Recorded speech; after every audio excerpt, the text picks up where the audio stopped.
여러분, 우리 하나님은 단지 우리의 재능이나 지식뿐만이 아니라 우리 마음에 관심을 가집니다. 우리가 진심으로 하나님을 사랑하고 하나님을 가까이 하기를 원하시는 것이죠. 우리가 잘 아는 말씀 중에 사무엘이 다윗에게 기름을 부어 사울을 대신하여 이스라엘 왕으로 세우는 이야기가 있습니다.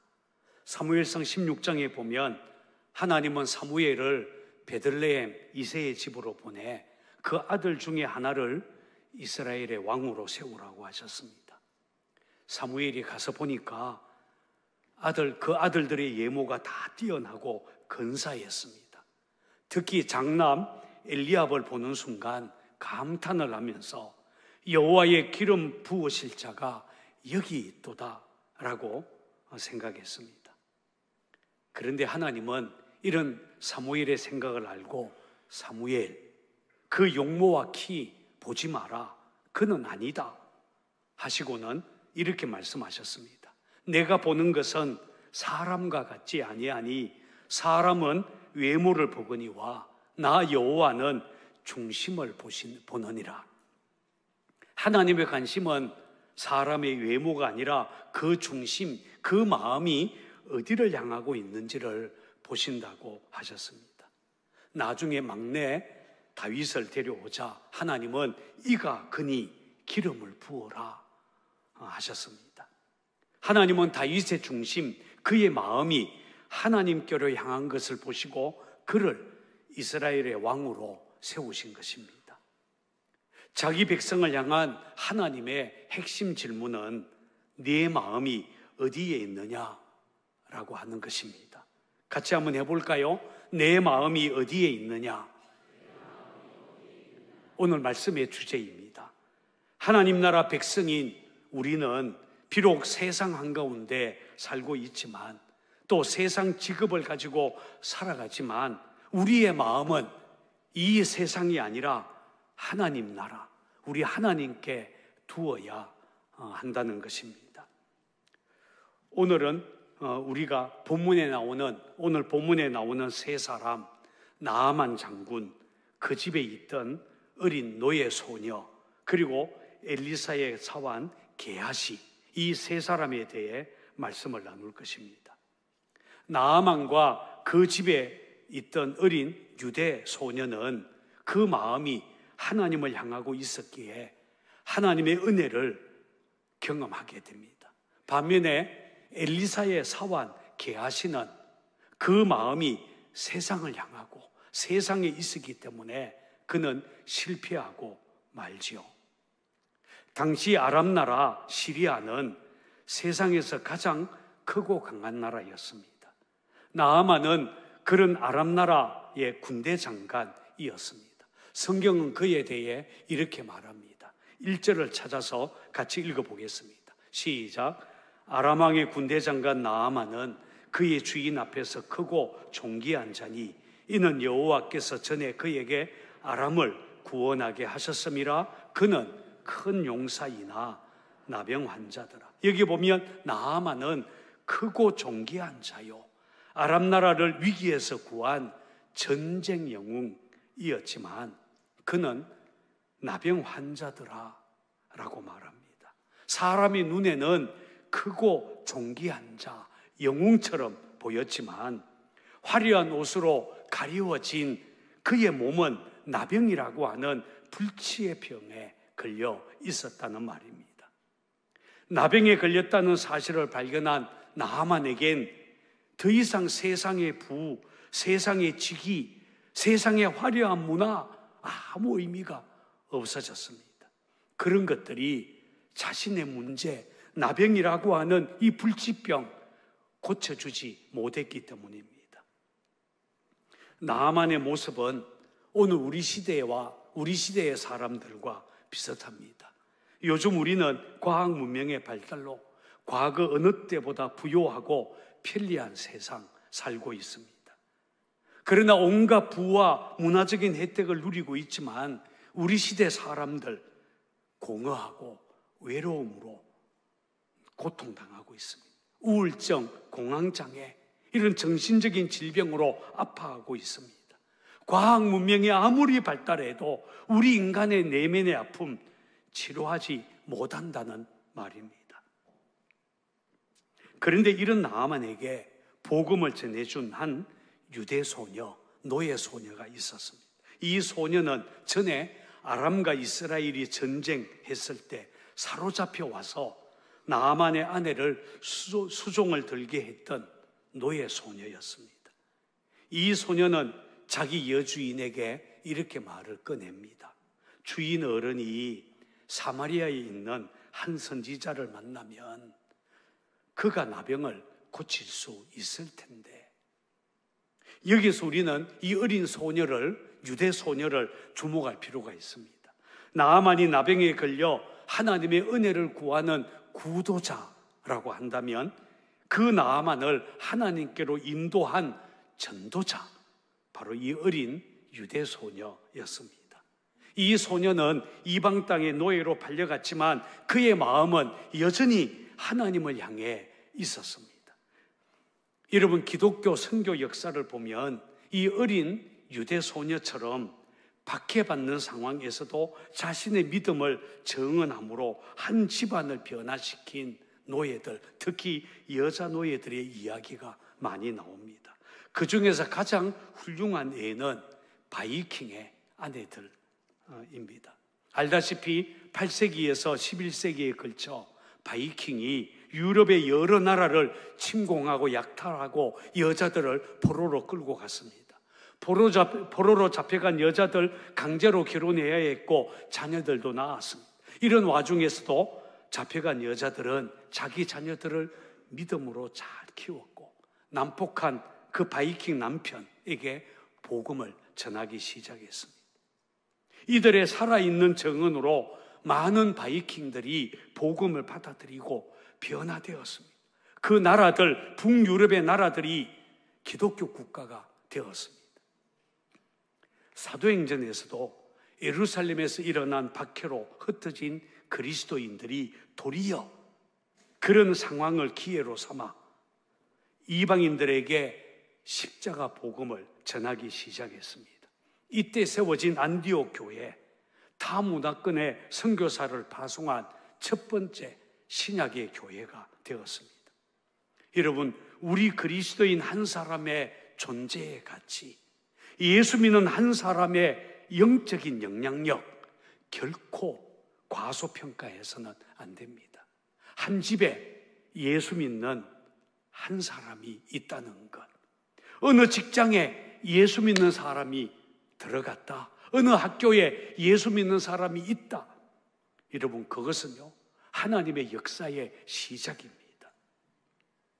하나님은 애굽을 구원하기 위해 요셉을 그곳에 보냈던 것처럼 아람 나라 한 핵심 지도자인 나아만을 구원하기 위해 하나님은 이 어린 유대 소녀를 아람 나라에 두셨습니다. 자신의 마음을 이스라엘에 둔 이 어린 소녀는 하나님을 사랑하는 마음으로 자신의 비극적인 상황을 도리어 하나님을 증언하는 기회로 삼았습니다. 어린 소녀는 나병에 걸린 나아만 주인 나아만을 긍휼히 여겼고 아람의 모든 의사보다도 그 나라의 제사장이나 지혜자들보다도 더 정확하게 문제의 답을 알고 있었습니다. 자, 그렇다면 하나님을 몰랐던 나아만은 어떤 믿음의 과정을 통해서 엘리야를 만나고 그 마음이 하나님께로 향하게 되었겠습니까?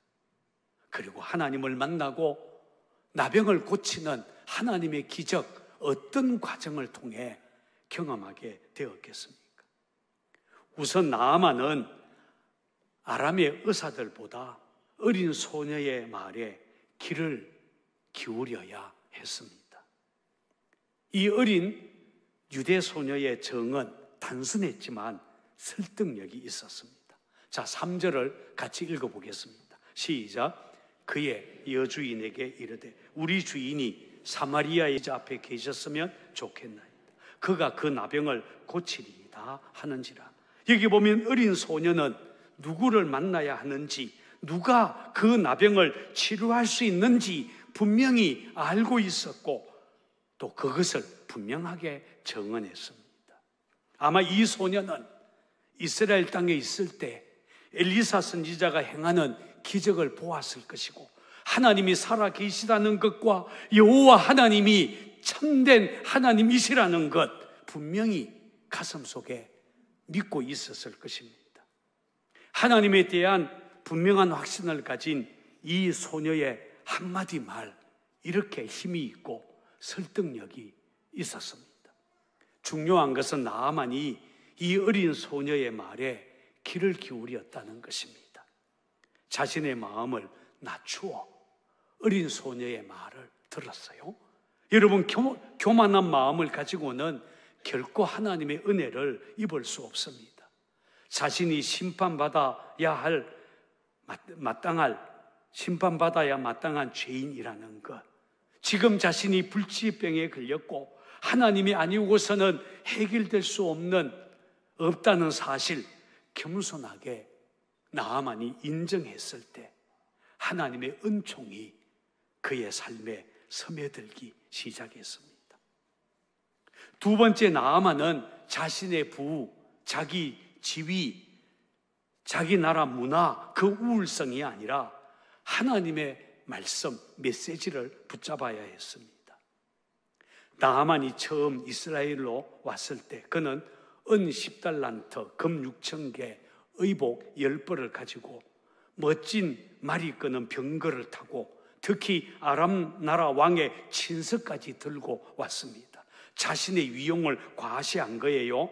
이스라엘 왕에게 아람 왕의 친서를 전달하자 그 글을 읽은 이스라엘 왕은 옷을 찢으며 이렇게 외칩니다. 아니, 내가 사람을 죽이고 살리는 하나님이냐? 그가 어찌하여 사람을 보내 그의 나병, 불치병 고치라고 하냐? 필시 아람 왕이 시비 걸려고 하는 짓이다. 엘리사가 이 소식을 들었어요. 나아만을 자기에게로 보내라고 했습니다. 나아만은 엘리사 집으로 가면서 선지자가 맨발로 뛰어나와서 자기 상처에 손을 대고 자기를 위해 기도하면서 병을 고쳐주겠지, 이런 기대감을 가지고 왔습니다. 그런데 착각이었어요. 엘리사 나아보지도 않았습니다. 사환을 보내서 요단강으로 가서 7번 몸을 씻어라 라는 하나님의 말씀을 전해줬습니다. 자, 10절 같이 한번 읽어보겠습니다. 시작. 엘리사가 사자를 그에게 보내 이르되 너는 가서 요단강에 몸을 7번 씻어라. 내 살이 회복되어 깨끗하리라 하는지라. 나아만 장군은 이 엘리사의 태도에 너무나 화가 났습니다. 그는 엘리사가 자신을 아람 나라 군대 장관으로 환대해 주기를 바랐습니다. 그러나 엘리사가 냉대하자 화가 난 그는, 아니, 나는 어디를 가도 환대를 받았는데 나를 이렇게 대하다니 분노해서 그곳을 떠나려고 합니다. 여러분, 이렇게 화를 내는 나아만, 우리가 어디에서나 만날 수 있는 자연스러운 우리 인간들의 모습입니다. 사람은 누구나 자신의 부족함에도 불구하고 여전히 내 생각에는 나는 이런 사람인데 이렇게 말합니다. 그 마음속에 하찮은 자존심과 자기애로 가득 찬 게 우리 인간의 모습입니다. 그러나 여러분, 나아만에게 지금 중요한 것은 병 고침을 받는 것이지 내가 환대를 받았느냐 받지 못했느냐, 메신저가 누구냐, 그게 중요한 이슈 아닙니다. 하나님의 말씀, 무슨 말씀을 하셨느냐, 메시지, 누가 내 병을 고치느냐, 바로 그 메시지 그 자체가 중요했습니다. 사실 나아만 요단강에 들어가서 씻으려면 화려한 훈장, 계급장 다 벗어야 합니다. 당시 나아만에게는 계급장과 훈장들이 한두 개가 아니었어요. 우리도 살다 보면 별별 훈장들이 다 달고 다니지 않습니까? 일생 동안 쌓아온 자존심 아무도 못 건드립니다. 내가 어떤 사람인데 이래 봐도 왕년에는 이렇게 말합니다. 그러나 하나님 앞에서는 다 소용없는 것들입니다. 교회 와서 예배하면서 우리가 하나님을 만나야 되는데 여러분, 이런 것들 때문에 우리의 마음이 엉뚱한 곳에 가 있는 바람에 은혜 받지 못하는 경우 얼마나 많이 있습니까? 여러분, 우리가 십자가 앞에 선다는 것은 모든 것을 내려놓는다는 것입니다. 내가 죄인임을 고백하는 것입니다. 그냥 죄인 정도가 아니라 하나님의 아들이 나 대신 십자가에 달려 죽어야 할 만큼 나는 끔찍한 죄인입니다. 이런 고백이 필요합니다. 하나님 앞에서는 우리의 직위, 세상의 명예, 자존심 아무 의미 없습니다. 지금 나아만 장군에게 필요했던 것은 하나님이 주신 메시지, 요단강에 가서 7번 몸을 씻어라. 그 말씀만이 그를 살릴 수 있는 것입니다. 그러나 자존심이 너무나 상했던 나아만은 씻어서 낫는 것이라면 차라리 내 고향의 강들에서 씻겠다라고 했습니다. 다메섹 강 아바나와 바르발은 이스라엘 모든 강물보다 낫지 아니하냐? 내가 거기서 몸을 씻으면 깨끗하게 되지 아니하랴? 라고 했습니다. 그때 신하 중에 한 사람이 말합니다. 내 아버지여, 선지자가 당신에게 더 큰일 행하라 말하였다면 행하지 아니하였으리이까? 하물며 당신에게 이르기를 씻어 깨끗하게 하라 함이리이까?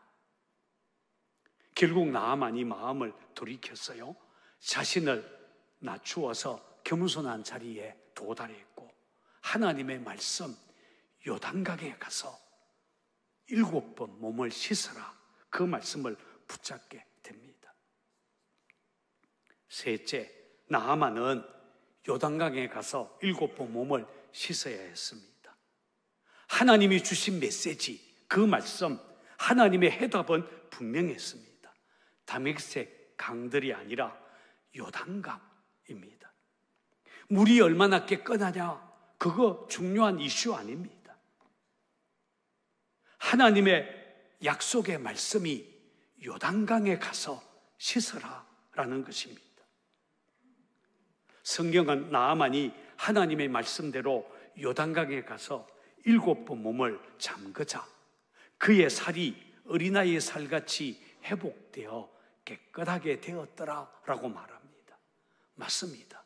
하나님의 역사는 하나님께서 약속하신 바로 그 말씀대로 바로 그곳에서 일어나는 법입니다. 인도의 겐지스 강에서는 12년마다 성대한 축제가 열린다고 합니다. 그때가 되면 인도 사람들 대부분, 힌두교인들 대부분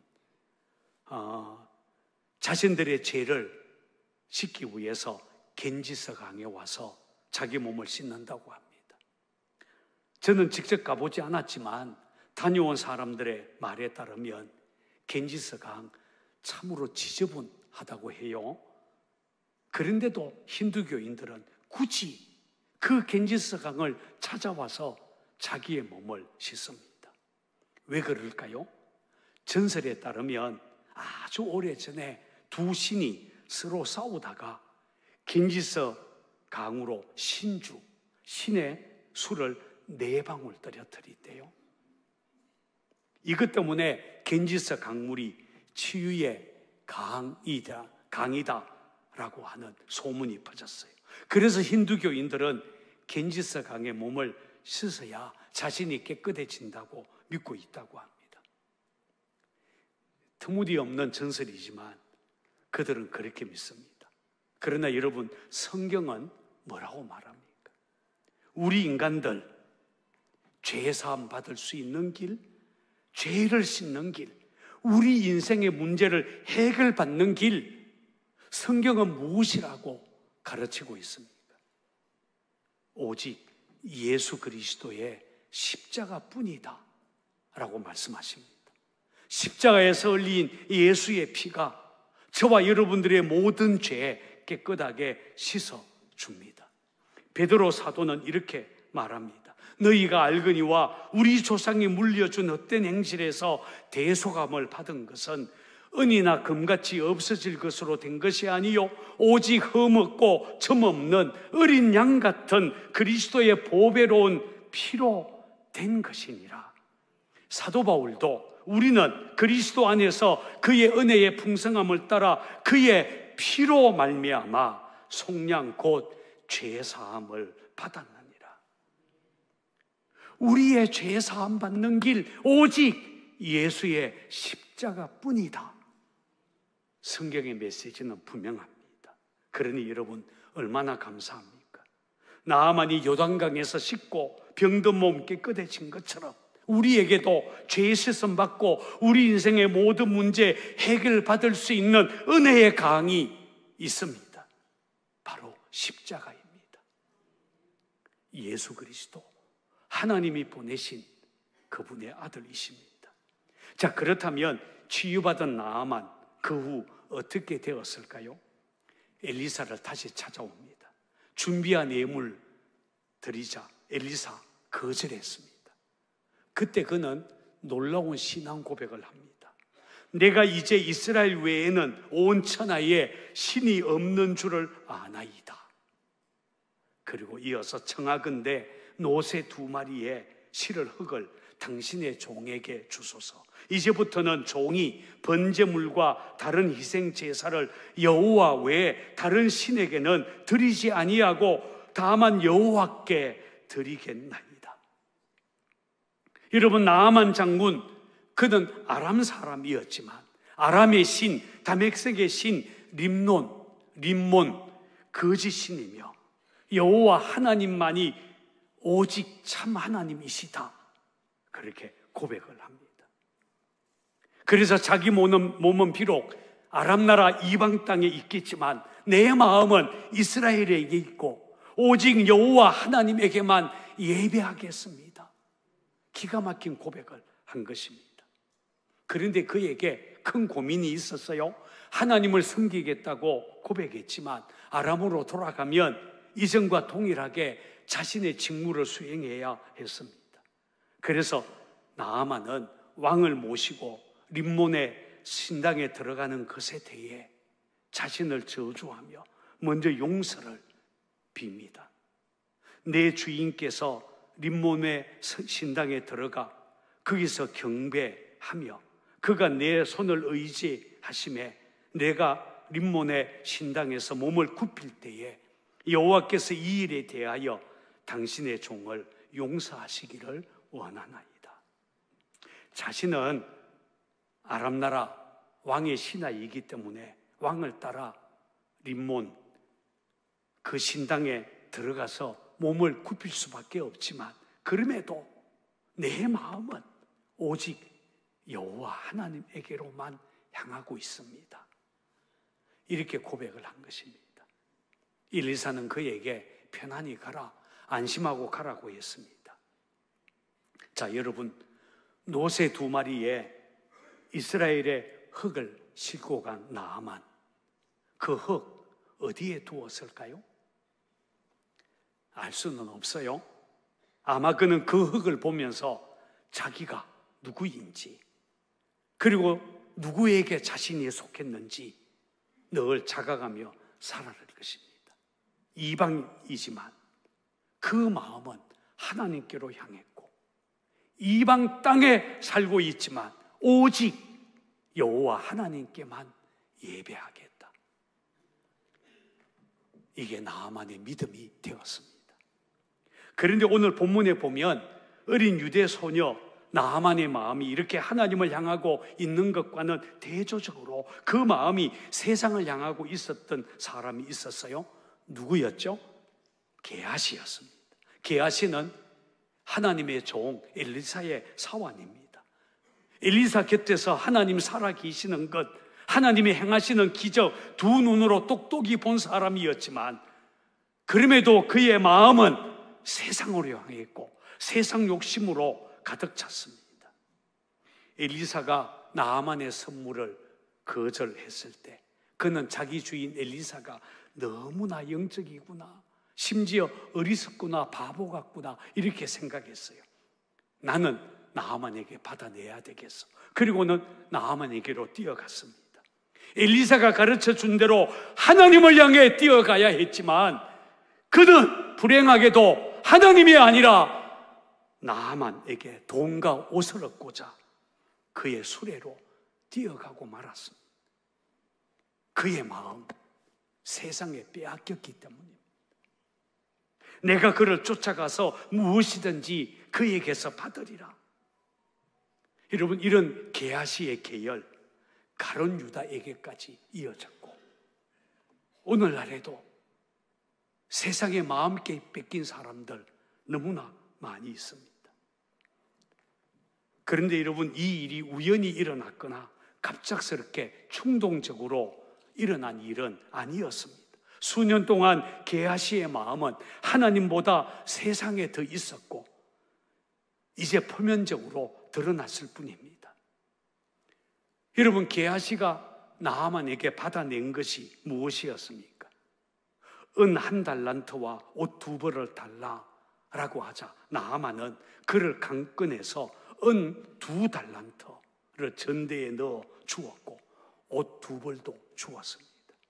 게하시 그것들 자기 집에 몰래 감추고 엘리사 앞에 오게 돼요. 엘리사가 묻습니다. 내가 어디서 오냐? 게하시는 아무데도 안 갔는데요 라고 대답합니다. 그때 엘리사 이렇게 말합니다. 26절이에요. 한 사람이 수레에서 내려 너를 맞이할 때에 내 마음이 함께 가지 아니하였느냐? 언뜻 들으면 무슨 뜻인지 잘 모르겠어요. 이런 뜻이에요. 그 사람이 수레에서 내려 너를 맞이할 때에 내가, 엘리사인 내가 영으로 그곳에 있었다는 거 너 깨닫지 못하느냐? 이런 뜻입니다. 한마디로 말한다면 네가 나아만의 수레에 쫓아갔을 때에 하나님이 너를 보고 있었다는 것, 하나님이 다 아신다는 것 너는 깨닫지 못하냐? 이런 뜻입니다. 결국 어떻게 되었을까요? 나아만의 나병이 게하시에게로 옮겨졌습니다. 생각해 보십시오. 이방인이었던 나아만, 교회 밖에 있었던 나아만은 나병에서 고침을 받았는데 하나님의 사람 곁에 있었던 게하시, 교회 안에 있었던 게하시 오히려 아람의 나병, 나아만의 나병에 걸리고 말았습니다. 여러분, 세상의 나병이 때때로 이렇게 교회에 들어붙을 수 있다는 것입니다. 무서운 경고의 말씀이에요. 교회의 중심, 다시 말해서 교회의 마음이 하나님에게 있어야 하는데 교회가 세상의 마음 뺏기고 세상을 따르고 세속적 욕망에 사로잡히게 되면 게하시처럼 나병에 걸릴 수 있다는 것입니다. 이 시점에서 이제 제가 여러분들에게 묻고 싶습니다. 그렇다면 상곡교회 성도 여러분, 여러분의 마음은 어디에 있습니까? 여러분들의 마음은 하나님께로 향하고 있습니까? 그렇게 되기를 바랍니다. 여러분, 하나님은 우리 직업이 무엇이든 우리가 얼마나 오래 교회 생활했는지 그것으로 우리를 판단하지 않습니다. 다만 내 마음이 어디에 있느냐를 보십니다. 게하시는 하나님의 기적 수없이 보고서도 그 마음이 세상을 향하다가 결국 실패했습니다. 마치 소돔성에서 구원은 받았지만 뒤돌아보다가 소금 기둥이 되어버린 롯의 처와 같습니다. 그러니 여러분, 우리 마음이 어디로 향해야 하겠습니까? 하나님은 지금도 예수 믿는 저와 여러분을 통해서 망가진 세상을 고치려고 하십니다. 마음이 하나님께로 향한 사람들, 그 마음에 예수님 모시고 그의 삶이 곧 하나님 이야기가 된 사람들을 통해 하나님은 이 땅에서 일하십니다. 어린 유대 소년은 자기가 만난 하나님, 자기가 할 수 있는 하나님 이야기를 통해 나아만 장군을 하나님께로 이끌었습니다. 그는 하나님 모르는 나아만을 긍휼히 여겼기 때문입니다. 오늘 우리도 그래야 될 것입니다. 우리 안에 예수님 오시고 우리 삶에 하나님 이야기가 많아지고 그 하나님 이야기로 세상 사람들을 하나님께로 이끄는 믿음의 사람들 되기를 주의 이름으로 축원을 드립니다.